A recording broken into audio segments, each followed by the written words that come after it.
মানুষ দ্রুত নির্বাচন চায় না, এখন তারা চায় স্বপ্নিলের বন্ধু হতে। টেবিল ভর্তি খাবারের নানা পদ দেখে স্বপ্নিল ও তার পরিবারকে নিয়ে কারাকারি লেগে গেছে। এর মধ্যে অনেক মেয়ে স্বপ্নিলের বউ হতে চাইছে, অনেক ছেলে স্বপ্নিলের মায়ের মেয়ে জামাই হওয়ার ইচ্ছা প্রকাশ করছে। যদিও স্বপ্নিলের কোনো বোন আছে কিনা সেটা জানা যায়নি, কিন্তু কেউ যদি মেয়ের জন্য ভালো পাত্র খুঁজে থাকে তাহলে স্বপ্নিলের মায়ের পদ্ধতিটা অবলম্বন করতে পারে। তবে খেয়াল রাখতে হবে কালা ভুনার সাথে যেন সেমাই ও সমুচা পরিবেশন না করা হয়, কারণ আইটেমের গোলমাল দেখে যে কেউ কেকা ফেরদৌসির হাতের রান্না ভেবে ভুল করতে পারে। কিন্তু কেকা ফেরদৌসি একাই নন, অতীতে দেশে আরো একজন বিখ্যাত রাঁধুনি ছিলেন। হ্যাঁ, আপনি যার কথা ভাবছেন তার কথাই বলছে। পালিয়ে গিয়ে তিনি দেশের মানুষের সবচেয়ে বড় যে ক্ষতিটা করেছেন তা হলো ফ্রিতে নতুন নতুন রেসিপি দেওয়া বন্ধ করা। মাংসের পরিবর্তে তিনি কাঁঠাল দিয়ে বার্গার বানানোর কথা বলেছিলেন, বেগুনি বানানোর জন্য বেগুনের পরিবর্তে কুমড়া ব্যবহার করতে বলেছিলেন। আজ যদি তিনি দেশে থাকতেন তাহলে জন্মদিন উপলক্ষে নেতাকর্মীদের কেক বানিয়ে খাওয়াতেন, কিন্তু বেকিং সোডা দিয়ে নয়, সে কেকটা বানানো হতো কেরোসিন তেল দিয়ে।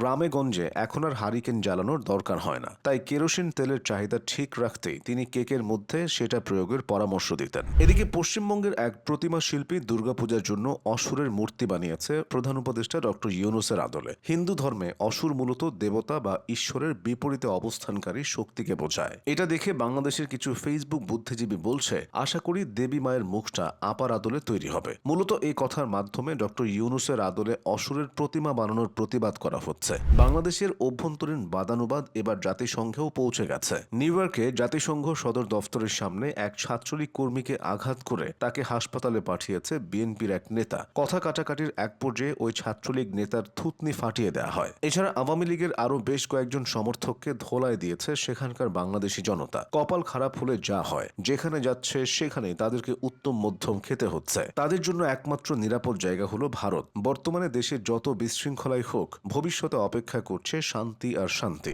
বিএনপি দাবি করছে তারা ক্ষমতায় গেলে দেশে কোনো বেকার থাকবে না, বেকারদের ভাতা দেওয়া হবে। জামায়াতও একই দাবি করেছে। দলটির আমির বলেছেন, তারা ক্ষমতায় এলে দাবি দেওয়া আদায়ের জন্য জনগণকে রাস্তায় নামতে হবে না। এই কথা শুনে সমালোচকরা বলছে, ঘর থেকে বের না হতে দিলে রাস্তায় নামবেই বা কিভাবে? জামায়াতের নায়েবে আমির তাহের বলেছেন, পাশের দেশের লোক ঢুকলে আওয়ামী লীগ কখনো তাদের বিরুদ্ধে করবে না, বরং সহযোগিতা করবে। তার এই কথার বিপরীতে অনেকে মুক্তিযুদ্ধে জামায়াতের প্রসঙ্গ টেনে আনছেন। তখন জামায়াতে ইসলামীও পাকিস্তানকে সহযোগিতা করেছিল। জামায়াত নেতা তাহের আরো বলেছেন, তারা ক্ষমতায় এলে মুসলিম বিশ্বের জাকাত বাংলাদেশে আনার উদ্যোগ নেবেন। এই প্রতিশ্রুতি দিয়ে তিনি বাংলাদেশের উপকার করেছেন নাকি অপমান করেছেন সেটা নিয়ে প্রশ্ন উঠছে। রাজনৈতিক কথার মারপ্যাচের মধ্যে দেশে আরো অনেক হাস্যকর ঘটনা ঘটে যাচ্ছে। এই যেমন বান্দরবান জেলা প্রশাসন বিশ্ব পর্যটন দিবস উপলক্ষে পরিচ্ছন্নতা অভিযান চালিয়েছে, যেখানে তারা নিজেরাই আগে নোংরা করে তারপর সেগুলো পরিষ্কার করেছে। সামাজিক যোগাযোগ মাধ্যমে ভাইরাল হওয়ার পর এই ঘটনা হাস্যরসের পাশাপাশি সমালোচনার সৃষ্টি করেছে।